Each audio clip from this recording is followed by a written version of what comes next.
业罪者终将判罚。神翼王座。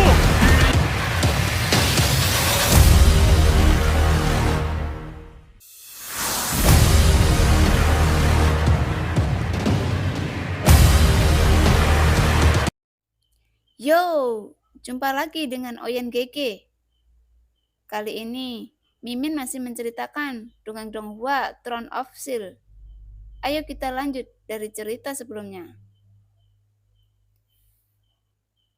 Kakak, kamu yang datang.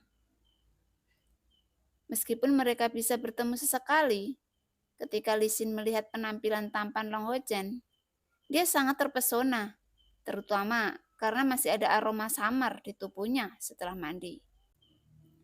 Aku baru saja melihatmu kembali setelah berkultivasi, jadi aku datang untuk menemuimu.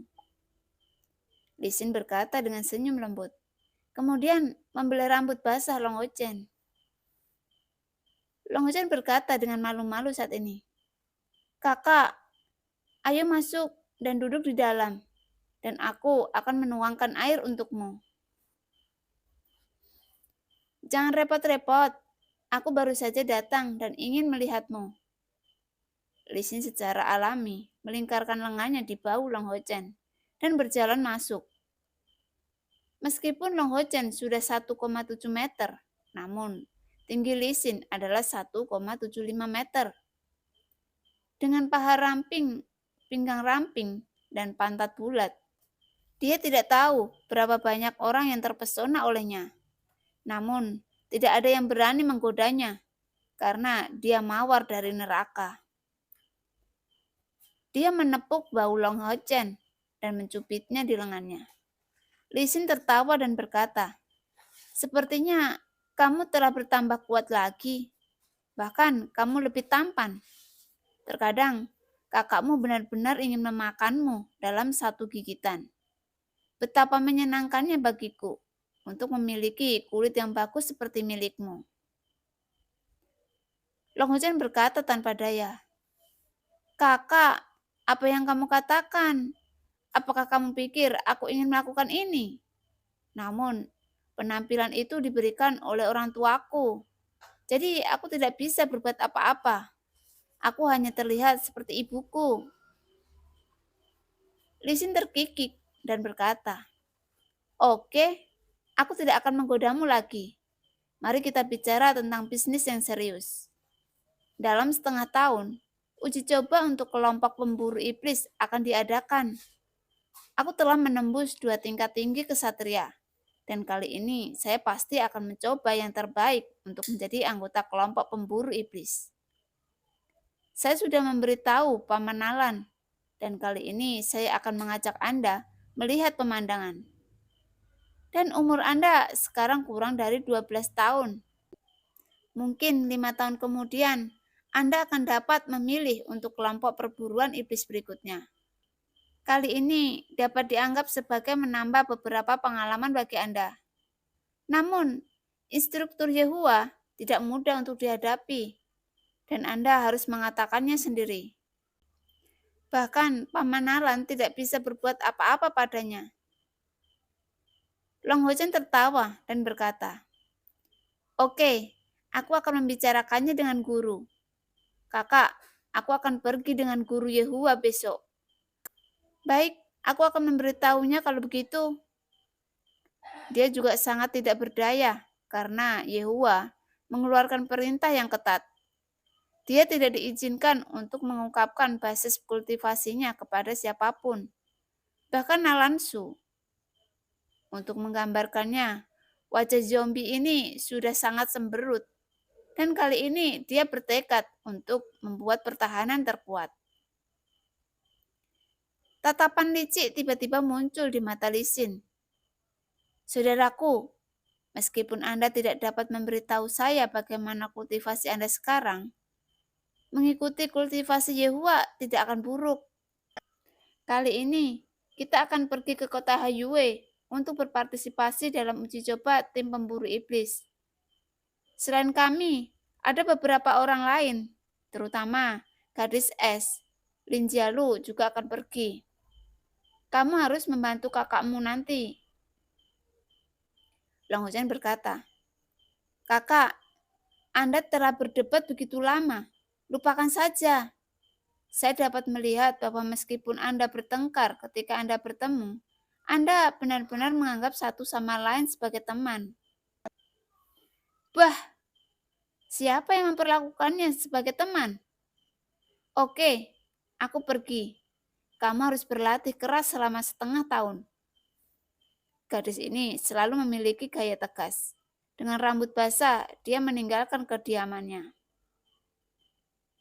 Melihat kepergiannya, mata Long Hujan menunjukkan sedikit kehangatan sejak orang tuanya pergi. Satu-satunya orang yang bisa membuatnya merasakan kehangatan keluarga adalah kakak perempuan ini.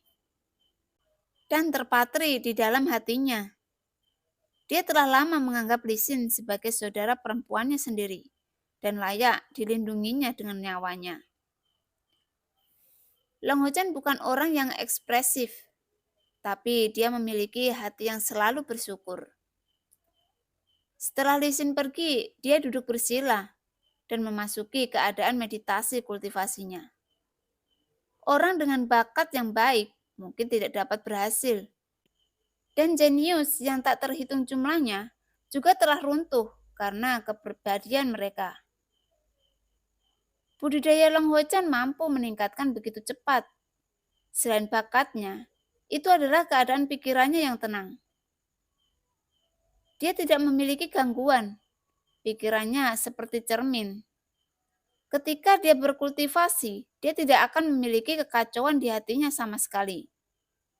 Jika tidak ada pikiran yang mengganggu, jauh lebih mudah untuk memasuki meditasi daripada orang biasa.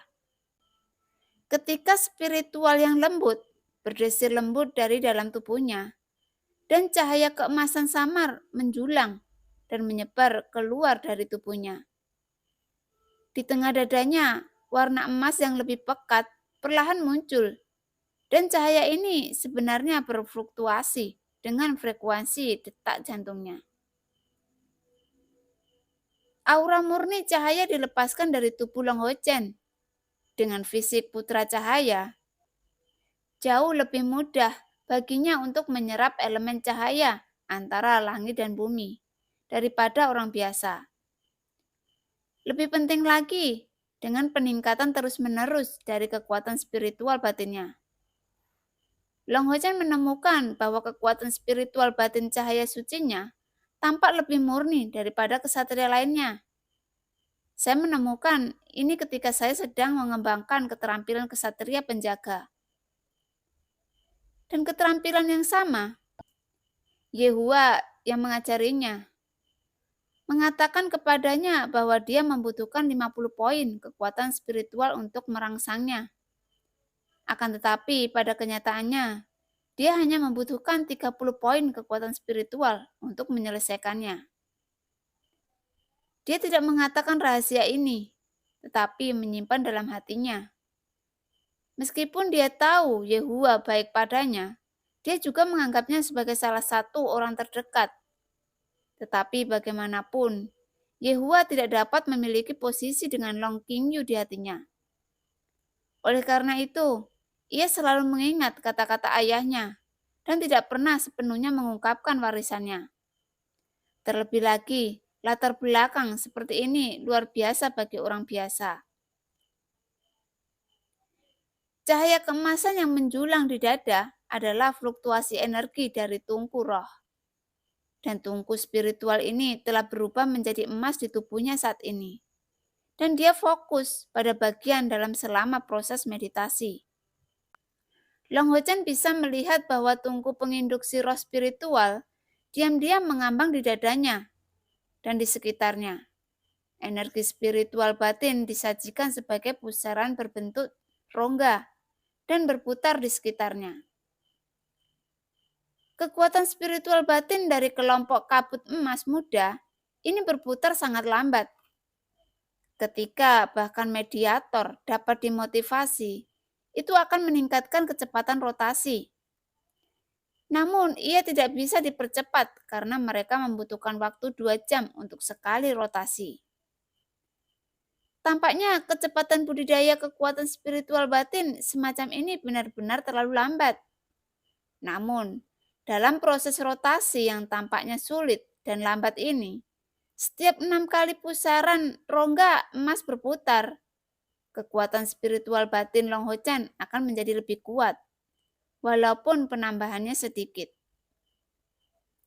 Dengan kata lain, bahkan jika dia tidak melakukan apa-apa sekarang, dia setidaknya dapat meningkatkan kekuatan spiritual batinnya setiap hari. Namun, jangan meremehkan sedikit kekuatan spiritual ini. 1 poin sehari adalah 365 poin setahun. Artinya, bahkan jika dia hanya tidur setiap hari dari sekarang, setelah 3 tahun, dia dapat dipromosikan dari kesatria yang hebat, bahkan menjadi kesatria bumi. Perjalanan pusaran berbentuk rongga ini mulai muncul 1 bulan setelah dia datang ke sini. Ketika kekuatan spiritual batinnya pulih sepenuhnya, pada awalnya Long Ho Chan bahkan tidak menyadari bahwa itu berputar. Sejak saat itu hingga hari ini, setelah menembus 1000 kekuatan spiritual, ia dapat berjalan dan bersirkulasi sendiri setiap hari. Kecepatan budidaya Long Ho Chan benar-benar menakjubkan. Tentu saja, Long Ho Chan tidak bisa tidur nyenyak, dan ketekunannya tidak bisa menemukan kesalahan dengan asura bahkan dalam semalam. Memahami, menarik, menyerap, mengasimilasi, menyaring, dan memadatkan, ini adalah seluruh proses budidaya kekuatan spiritual batin Long Ho Chan. Segera ia memasuki keadaan meditasi lagi.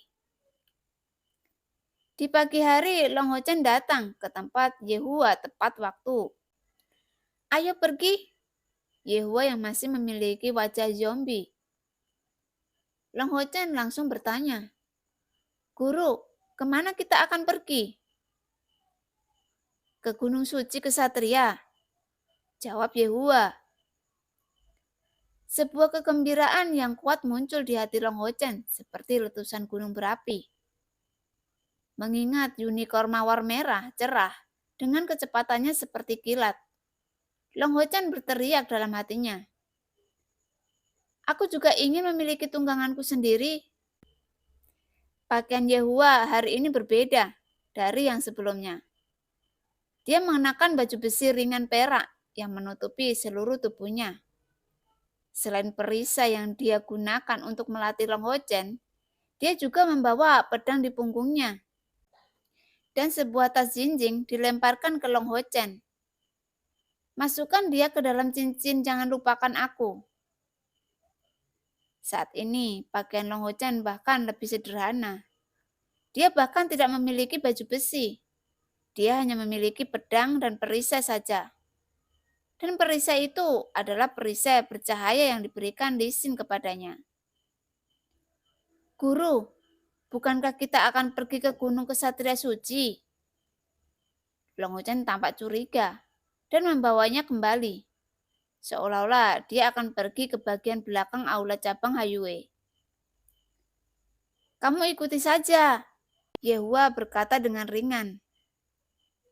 Ketika Long Ho Chan bertanya kepada gurunya, dan Yehua mengubah topiknya, dia hanya dimarahi olehnya.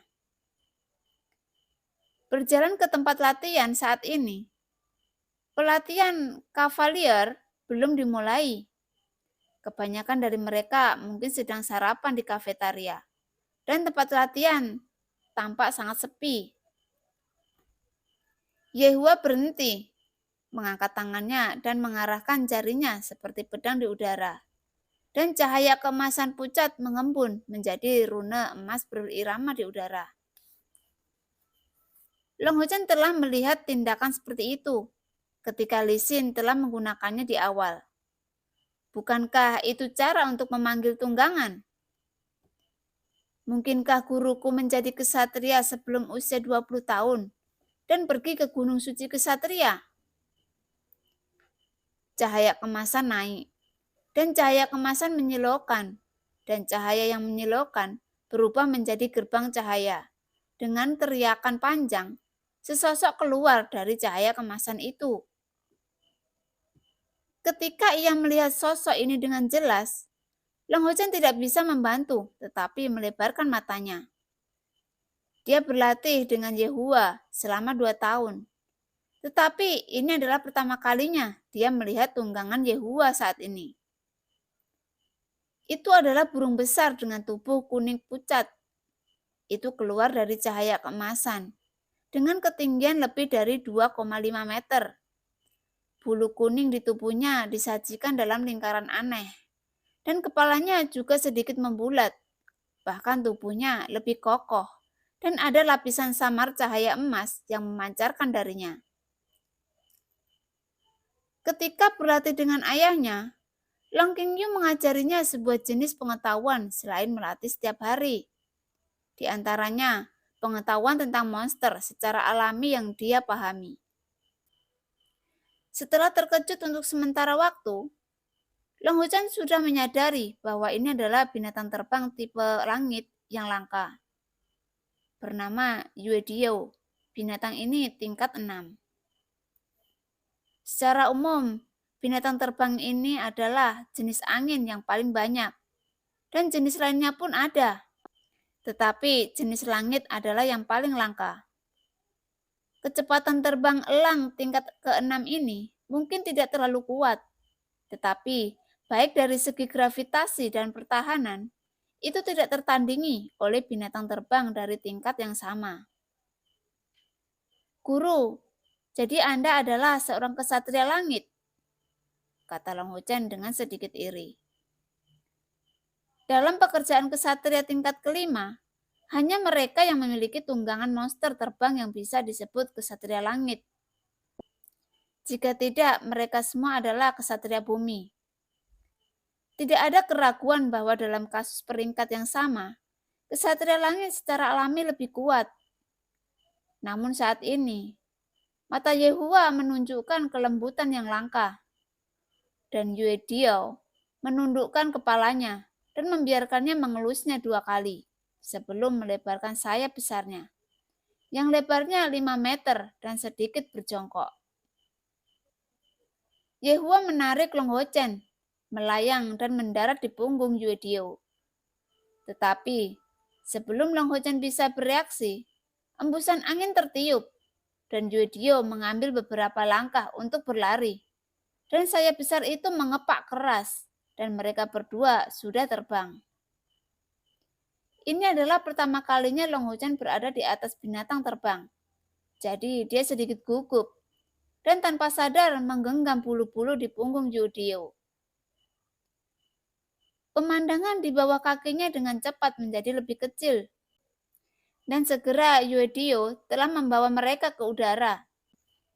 Lapisan elemen tanah kuning pucat dilepaskan dari tubuh Yue Diao, menyelimuti Long Ho Chen dan Yehua, sehingga mereka tidak akan terkena angin kencang. Sayapnya terus mengepak, dan mereka sudah bergerak kejauhan. Long Ho Chen tahu bahwa binatang buas yang mengenali tuannya memiliki pikiran yang sama dengan tuannya. Jadi Yue Diao ini secara alami tahu kemana harus pergi. Ketika dilihat kota Haiyue secara bertahap menjadi lebih kecil di bawah kaki mereka. Dan elang Yue Diao naik ke ketinggian hampir 1000 meter sebelum memasuki kondisi penerbangan yang rata. Mereka duduk di punggungnya yang lebar, ternyata sangat stabil. Bagaimanapun, Long Ho Chen belum genap berusia 14 tahun. Dan ini adalah pertama kalinya dia mengalami pemandangan yang begitu indah. Elang Yue Diao ini jelas merupakan monster dewasa. Perasaan terbang benar-benar luar biasa. Jika saya pergi ke Gunung Suci Kesatria kali ini, akan sangat bagus untuk memiliki monster seperti ini sendiri. Yehua berkata dengan perlahan, "Apakah kamu iri?" Long Ho Chen mengangguk tanpa malu-malu. Yehua berkata, "Kamu juga memiliki kesempatan. Sekarang aku akan memberitahumu beberapa hal yang perlu kamu perhatikan ketika mencari pasangan monster di Gunung Suci para Kesatria. yang harus kamu ingat. Ya, Gunung Suci Kesatria adalah tempat sihir yang diciptakan oleh leluhur di kuil Satria. Dengan gunung sebagai batu penjuru, itu dibangun melalui upaya beberapa generasi. Tepatnya, Gunung Suci Kesatria itu sendiri adalah lingkaran sihir yang sangat besar. Selama itu berada dalam jangkauan Gunung Suci, tidak peduli berapapun tingkat binatang ajaibnya, ia akan memiliki kedekatan dengan manusia, dan pada saat yang sama, kekuatannya sendiri akan ditekan. Di Gunung Suci Kesatria, jika semakin lama monster hidup, semakin besar tekanannya. Jika manusia memasuki Gunung Suci, yang berusia di bawah 20 tahun, dengan lebih dari 200 kekuatan spiritual, dan memiliki atribut cahaya suci dan token kuil kesatria saya, akan mendapatkan kedekatan alami dari monster-monster ini. Yang harus kamu ingat di sana, kamu harus mencari pendamping masa depan yang akan menemanimu sepanjang hidupmu, dan bukan tunggangan sederhana. Itu akan menjadi temanmu yang paling setia, kecuali jika kamu mati. Itu akan menemanimu sepanjang hidupmu, bahkan lebih dapat diandalkan daripada pasangan masa depanmu. Untuk mencari tunggangan di Gunung Suci Kesatria, harus memiliki unsur keberuntungan yang kuat. Ketika takdir tiba, mungkin di langkah pertama Anda di Gunung Suci, Anda akan dapat menemukan pasangan yang cocok untuk Anda. Jika tidak ada takdir, bahkan jika kamu tinggal di dalamnya selama 10 tahun, selama 100 tahun, tidak ada monster yang mau memperhatikanmu. Oleh karena itu, setelah memasuki Gunung Suci para kesatria dalam arti tertentu, ini adalah proses menemukan takdir itu sendiri. Mendengar ini, Long Hujan bertanya, "Guru, bagaimana saya bisa menemukan takdir ini?" Yehua menghela nafas pelan dan dengan lembut membelai bulu elang Yuedio di bawahnya. Nasib setiap orang berbeda. Saat itu, ketika saya bertemu dengan elang Yuedio, tingginya hanya 1 kaki. Ini adalah pertama kalinya ketika saya melihatnya. Saya memiliki perasaan dan kedekatan yang kuat di hati saya. Itu secara alami datang kepada saya, terbang dan mendarat di pundak saya. Dengan token kuil, saya dengan mudah menyelesaikan kontrak yang setara dengannya sejauh ini. Dia telah dengan saya selama lebih dari 30 tahun. Oleh karena itu, setelah memasuki Gunung Suci, Anda tidak boleh memaksanya. Semuanya akan alami. Dan jika Anda memenuhi takdir yang menjadi milik Anda, itu secara alami akan menjadi bantuan dalam hidup Anda. Sebagian besar monster di Gunung Suci Kesatria tidak akan menyerang manusia, tetapi ada juga beberapa yang pemarah. Ketika Anda memasuki wilayahnya, itu akan mengingatkan Anda. Saat bertemu monster seperti itu, token kuil akan ditampilkan. Jangan coba memasuki wilayahnya dengan ringan. Jika dia mengira kamu memiliki hubungan dengannya, itu secara alami akan datang kepadamu. Binatang buas semacam ini seringkali merupakan keberadaan yang kuat di Gunung Suci. Long Hujan menghafal instruktur Yehua satu persatu dan tidak berani gegabah. Kata gurunya benar, saya akan memiliki mitra tunggangan saya sendiri di masa depan. Tapi, apa yang akan menjadi tunggangan saya? Guru, apakah mencari tunggangan di Gunung Suci ada hubungannya dengan bakat saya sendiri? Long Hujan bertanya dengan rasa ingin tahu saat ini. Yehua mengangguk dan berkata, tentu saja itu ada hubungannya dengan itu. Sederhananya, pengakuan atas tungganganmu setara dengan pengakuan bakatmu sendiri. Semakin kuat binatang itu, semakin tinggi persyaratan untuk tungganganmu. Omong-omong, saya benar-benar beruntung saat itu. Saat dia berbicara, Mata Yehua menjadi sangat lembut saat ini. Ho Chen, apakah kamu tahu berapa banyak kekuatan spiritual bawaanku? Yehua bertanya. Pada saat ini, namun suaranya tidak lagi dingin. Long Ho Chen menggelengkan kepalanya. Yehua berkata, kekuatan spiritual bawaan saya hanya 9. Hah? Hanya 9? Long Ho Chen dengan jelas mengingat apa yang ayahnya katakan. Jika kekuatan spiritual bawaan tidak melebihi 10, itu akan sulit untuk menembus tingkat ketiga dan memasuki tingkat keempat. Yehua tertawa. Ya, hanya ada 9. Dewa pencuri memberi saya bakat sampah seperti itu, sambil memberi saya pikiran yang cerdas. Meskipun saya mencoba yang terbaik dan menghasilkan teknik kultivasi rahasia yang tak terhitung jumlahnya, pada akhirnya saya hanya bisa berhenti di alam semesta ksatria langit. Saya khawatir tidak mungkin untuk menyentuh tingkat ksatria yang mulia dalam kehidupan ini. Ketika saya menyelesaikan kultivasi kekuatan spiritual luar, ketika saya berusia 15 tahun dan menjadi seorang ksatria, pada saat itu saya ambisius dan disebut jenius oleh semua orang. Namun pada hari ketika kebangkitan ilahi selesai, itu sangat mengejutkan. Seperti disambar petir, saya dilahirkan dengan 9 kekuatan spiritual yang merupakan pemborosan. Guru yang selalu mementingkan saya, menolak untuk mengajari saya kemampuan apapun.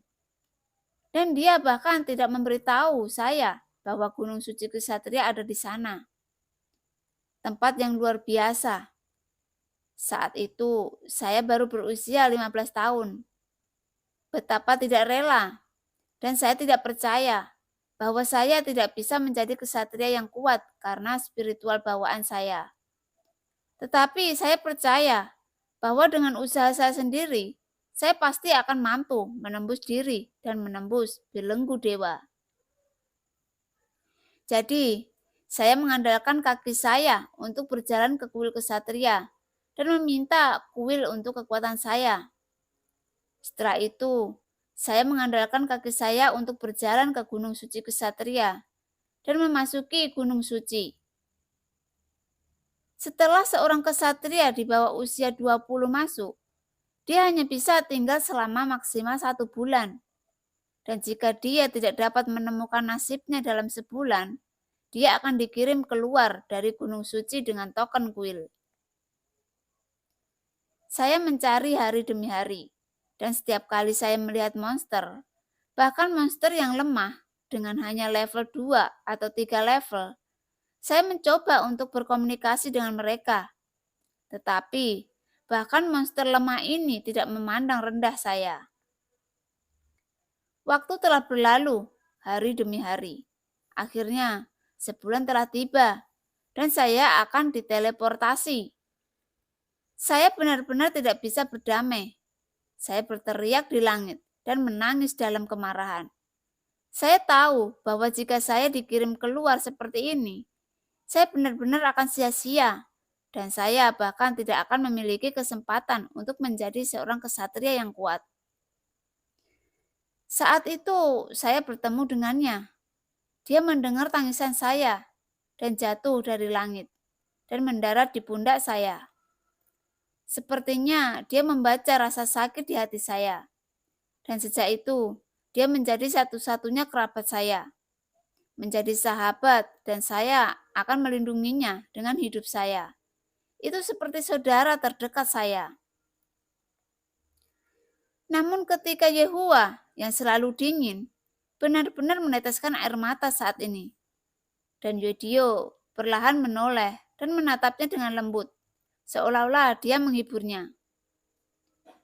Dan Yehua dengan lembut menepuk punggungnya. Jangan khawatir, Pak tua ini baik-baik saja. Ho Chen, aku seorang yatim piatu. Di dunia ini, aku tidak pernah mengalami cinta keluarga yang sebenarnya. Awalnya aku tidak percaya pada hal ilusi seperti takdir, sampai aku bertemu dengan saudara lelakiku yang baik. Aku menyadari takdir itu benar-benar ada. Itu membuat saya merasakan adanya kasih sayang keluarga, dan itu terus-menerus menginspirasi saya. Untuk berlatih keras dengan berbagai cara, butuh waktu 20 tahun bagiku untuk secara bertahap menerobos kerana kesatria langit dari kemacetan. Akan tetapi, anak berbakat sepertimu tidak akan bisa pernah mengerti. Setelah mengatakan begitu banyak, gurumu hanya ingin memberitahu Anda satu hal, yaitu ketika Anda memiliki tunggangan Anda sendiri, Anda harus memperlakukan mereka dengan baik dan benar-benar memperlakukan mereka sebagai saudara Anda sendiri. Nasib mungkin hanya datang sekali dalam hidup Anda. Pastikan untuk mengambilnya. Lindungi dengan baik. Jika tidak, begitu dia jatuh, Anda akan menyesalinya seumur hidup Anda. Mendengarkan pernyataan emosional Yehua, tinju Long Ho Chan mengepal tanpa sadar, dan dia sangat menghormati gurunya dan Yodio di bawahnya. Guru, jangan khawatir, saya mengerti. Saya akan menggunakan hidup saya untuk melindungi tunggangan saya, menggunakan hati saya untuk berkomunikasi dengannya. Yehua sedikit mengangguk. Meskipun Nalan tidak mengizinkanku bertanya, Hao Chen, aku benar-benar ingin tahu seberapa besar kekuatan spiritual bawaanmu. Ini menentukan tujuanmu menemukan tunggangan. Semakin kuat dirimu, akan semakin baik untuk kamu. Aku tidak pernah bisa melihat bakatmu. Mungkin kali ini di Gunung Suci Kesatria, kamu benar-benar dapat memberikan kejutan besar bagi gurumu. Guru, aku... Long Ho Chan menatap Yehua dengan ragu. Long Ho Chan telah memberitahunya bahwa jumlah kekuatan spiritual bawaannya adalah rahasia yang sangat penting.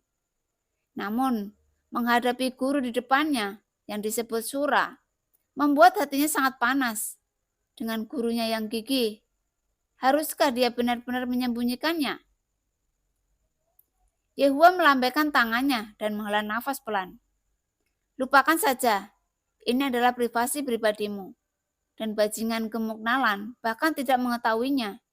Kamu tidak perlu mengatakannya, dan itu menyelamatkanku dari rangsangan. Guru, izinkan saya memberitahu Anda. Long Ho Chan hampir berseru. Memikirkan perasaannya yang paling penting, karena kesepian di mata Yehua sangat melukai hatinya. Mata Yehua berbinar dan menatapnya dengan mata terbakar. Long Ho Chan mengambil nafas dalam-dalam dan berkata, Guru, selama lebih dari 2 tahun, Anda telah mengajari saya sebuah jenis pengetahuan dan keterampilan tentang kesatria pelindung. Meskipun Anda sangat ketat, Anda bahkan menggunakan pukulan dan omelan untuk menganiaya saya. Tetapi saya tahu bahwa semua yang Anda lakukan adalah untuk kebaikan saya sendiri. Bahkan ketika saya mengikuti ayah saya untuk berkultivasi, banyak hal yang tidak langsung dan efektif seperti bimbingan Anda. Tanpa Anda, saya tidak akan berkembang sekarang. Saya mendengarkan kuil Nalan. Saya satu-satunya murid Anda. Dan Anda telah mengajari saya semua yang telah Anda pelajari selama bertahun-tahun tanpa syarat. Anda seorang guru dan bagaikan ayah bagi saya. Rahasia saya akan selalu menjadi rahasia, tetapi untuk Anda. Melihat Long Ho Chan, otot-otot di wajah Yehua bergerak sedikit, dan dia perlahan-lahan memalingkan kepalanya untuk mencegahnya melihat benda sebening kristal yang muncul di matanya. Dia tidak pernah membayangkan bahwa murid berbakat ini yang biasanya pendiam dan tidak pernah menolak latihan keras apapun dan berperilaku baik seperti anak kucing yang cantik akan mengucapkan kata-kata seperti itu. Di balik penampilan luarnya yang tampaknya lemah, ia tampaknya memiliki hati yang kuat. Kemudian, lapisan cahaya kemasan pucat menyelimuti dia dan Yehua.